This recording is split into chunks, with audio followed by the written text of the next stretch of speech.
हाय, क्या हाल चाल है।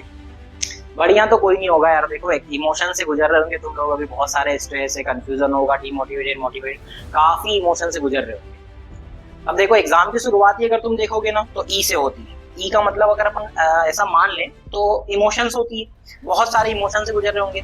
तो उन इमोशंस को अपन कैसे खत्म करते हैं? मोटिवेशन से, है ना। एग्जाम की एंडिंग ही मोटिवेशन पे होती है। कितना मोटिवेटेड तुम थे, एग्जाम का मीनिंग ही इमोशंस होती है। बहुत सारी इमोशंस ऐसी जो तुमको फ्रस्ट्रेट कर देती, उनको तुम सिर्फ एक ही तरीके से खत्म कर सकते हो, मोटिवेट होकर।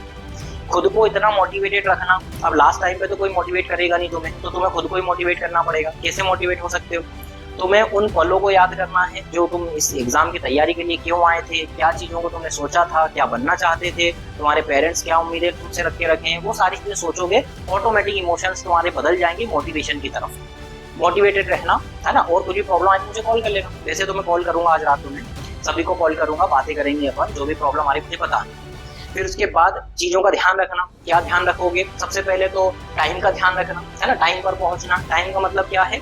रिपोर्टिंग टाइम अलग चीज होती है, गेट क्लोजिंग टाइम अलग। गेट क्लोजिंग पूरे इंडिया में 1:30 बजे हो जाए, तो 1:30 बजे के पहले पहले ही तुम्हें एग्जाम सेंटर के अंदर एंट्री लेनी है ना। रिलैक्स होकर के एंट्री लेनी है बढ़िया सी। पहले ही डॉक्यूमेंट्स चेक कर लेना। डॉक्यूमेंट्स क्या क्या चेक करोगे? 3 चीजें डॉक्यूमेंट्स में उन्होंने बोली है। पहला तो तुम्हें एडमिट कार्ड के साथ सेल्फ डिक्लेरेशन और एक बड़ा सा फोटो लगा करके ले जाना है। सेकंड नंबर पे तुम्हें 2 एक्स्ट्रा फोटो रख के ले जानी है ना। एक्स्ट्रा ले जाना, एक बोला है 2 ले जाना। आईडी कार्ड में आधार कार्ड रख के ले जाना। जितनी भी जगह पर उन्होंने फोटोज का जिक्र करे हैं, वहां वहां फोटो लगा के घर से लेके जाना। ये मत सोचना कि हम फोटो रख के ले जा रहे हैं वो वहां लगाएंगे, है ना। वो फोटो लगा के अलग ले जाना है और वहां के लिए अलग लेके जाना, लगा कर ले जाना। फिर उसके बाद और क्या ध्यान रखना है कि साइन सिग्नेचर कुछ नहीं करके जाना, है ना। घर से सिग्नेचर नहीं करके ले जाना। सिग्नेचर वो करवाएंगे, तुम्हें लेफ्ट हैंड का थंब लगा के ले जाना। अगर थंब लगाने के लिए है तुम्हारे पास तो कोई प्रॉब्लम नहीं है। अगर कोचिंग से होते हुए जाओगे तो मॉर्निंग से मैं वहीं रहूंगा, वहां पर आकर के मुझे दिखा देना, थंब लगा करके ले जाना, है ना। मॉर्निंग से अवेलेबल रहूंगा वहां पर। फिर उसके बाद क्या ध्यान रखना है तुम्हें? तीसरी चीज इंस्ट्रक्शन, है ना। इंस्ट्रक्शन में क्या? एग्जाम का यूनिफॉर्म पैटर्न क्या रहेगा? लोअर टी शर्ट में जाना, कोई मेटल नहीं होनी चाहिए तुम्हारे पास। जींस पहन के मत जाना, मेटल रहती है। गर्ल्स ध्यान रखना कोई मेटल ना हो उनके पास। ये सारी चीजें अवॉइड करना। स्लीवलेस ही हो सके तो स्लीवलेस ही पहन के जाना, जितना भी हो जाए फॉर्मल में ही जाना, है ना। समय पर पहुंच जाना और लास्ट मोमेंट तक वहां जाकर भी पढ़ाई करना। बाकी लोगों से बातें मत करना, तरह तरह की बातें तुम्हारे दिमाग में डालेंगी, बेफालतू रहेगी। और हो सके तो एक उन्होंने गर्मी को देखते हुए एक बोतल का बोल दिए कि तुम्हें ट्रांसपेरेंट बोतल ले जा सकते हो, ग्लूकोज घोल के ले जाना। क्योंकि 3 घंटे वहां रहोगे, स्ट्रेस रहेगा, बहुत सारे फ्लक्चुएशन होंगे ब्रेन में, तो कहीं ना कहीं स्ट्रेस बढ़ेगा, तो उसकी वजह से ग्लूकोज लेवल भी कम होगा, ब्रेन फंक्शन करता है ज्यादा। तो ग्लूकोज बॉटल ले जाना, है ना। ट्रांसपेरेंट लेके जाना, कलरफुल मत लेके जाना। और क्या ध्यान रखोगे? एग्जाम को उसी पैटर्न में सॉल्व करना जैसा तुमने साल भर करे थे, है ना। ऐसा नहीं करना वहां पर जाकर के यार साल भर तो तुमने यहाँ बायो सॉल्व करे पहले, वहां जाकर के केमिस्ट्री पहले सॉल्व कर लिए, फिजिक्स पहले सॉल्व कर लिए। ये पैटर्न मत लगाना, ये बहुत बड़ी बेवकूफी हो जाती है। मेरे बहुत सारे दोस्तों ने ये कर चुके हैं और उसकी वजह से उनका बहुत स्कोर कम हो जाता है। पहले बायो ही सॉल्व करना, 2 पैटर्न में सॉल्व कर लेना, 2 अटेम्प्ट में। पहला इजी इजी कर लेना, फिर टफ वाले क्वेश्चन कर लेना। अब पता कैसे चलेगा इजी है या टफ है? तो इजी क्वेश्चन मतलब कि 1 लाइनर टाइप के, और टफ क्वेश्चन मतलब कि लेंथी क्वेश्चन हो जाते हैं, असर्शन रीजन स्टेटमेंट वाले, मल्टी स्टेटमेंट वाले, ये सॉल्व कर लेना। केमिस्ट्री में क्या पैटर्न लगाओगे? तो केमिस्ट्री में तुम्हें पहले ऑर्गेनिक, इनऑर्गेनिक, फिजिकल ऐसे ही सॉल्व करना। ज्यादातर यही पैटर्न सॉल्व करते हैं सभी, तो ये इजी पड़ता है ना। क्योंकि ब्रेन फ्लक्चुएट करता है। अगर मान लो पहले फिजिकल करे, फिर ऑर्गेनिक, फिर इनऑर्गेनिक, फ्लक्चुएट करेगा। अगर क्वेश्चन ऐसे सॉल्व करोगे तो कहीं ना कहीं फ्लक्चुएशन की वजह से प्रॉब्लम होती है कि ब्रेन फंक्शनिंग कम हो जाती है। तो पहले ऑर्गेनिक ऑर्गेनिक पूरा सॉल्व करना, इनऑर्गेनिक इनऑर्गेनिक कर लेना, फिजिकल फिजिकल कर लेना। फिजिक्स की बात करें तो फिजिक्स में अगर बहुत अच्छी तैयारी है तो सारे क्वेश्चन तुम अटेम्प्ट करोगे ही करोगे, अच्छे से अटेम्प्ट करोगे। लेकिन अगर तुम्हारी तैयारी कम है तो फिर तुम क्या पैटर्न लगा सकते हो उसमें कि जो तुमने घर से पढ़ के आए हो उन क्वेश्चंस को ढूंढना, उस टॉपिक के, उनको पहले सॉल्व कर लेना।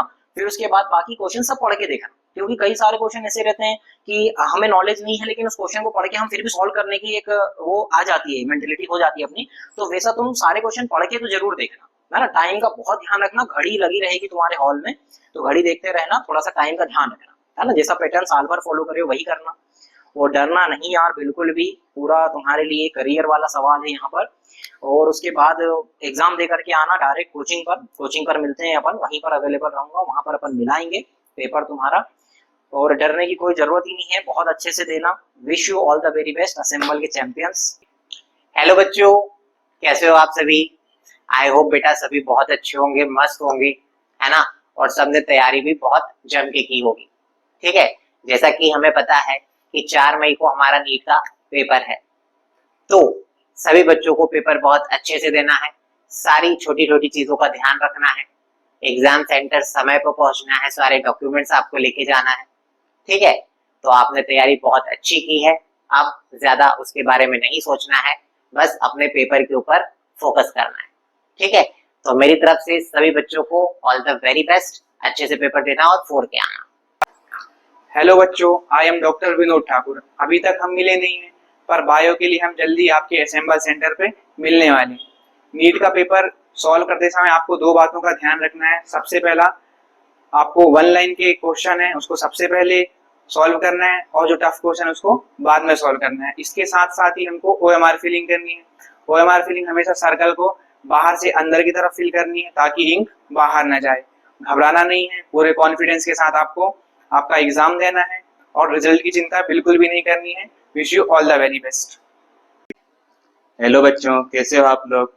उम्मीद करता हूँ आप सभी अच्छे होंगे। 4 मई को आप सभी का नीट का एग्जाम है। आप लोगों को डरना बिल्कुल नहीं है, आप लोगों की तैयारी बहुत अच्छी है। आप पूरी तैयारी के साथ जाइए और अच्छे से बिना डरे एग्जाम दीजिए। Wish you all the very best.